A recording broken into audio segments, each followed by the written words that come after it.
seperti IDVT biasanya menyaksikan peningkatan trafik yang sangat tinggi di lebuh raya.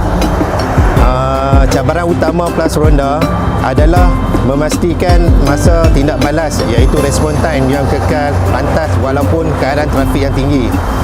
Dalam tempoh ini, risiko kemalangan, kenderaan rosak dan insiden kecemasan juga meningkat.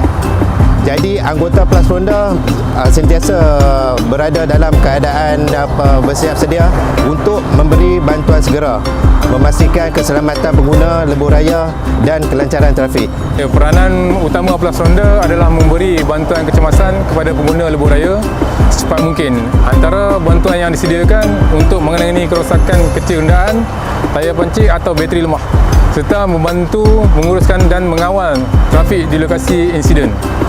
Selain itu, anggota Plus Ronda juga akan membantu mengalihkan kenderaan ringan yang rosak ke kawasan selamat supaya tidak mengganggu aliran trafik dan mengurangkan risiko kemalangan susulan. Dalam masa yang sama juga, segala komunikasi untuk mendapatkan bantuan Plus Ronda adalah melalui Pusat Pemantauan Trafik TMC Plus. TMC Plus merupakan pusat yang menyelaras bantuan dengan agensi kecemasan berkaitan agar bantuan diperlukan segera sampai kepada pengguna. Dan pastikan kenderaan diselenggara dan berada dalam keadaan baik sebelum memulakan perjalanan. Serta pastikan pemandu cukup rehat. Elakkan microslip. Berhenti di R&R untuk menyegarkan badan sebelum menyambung semula perjalanan.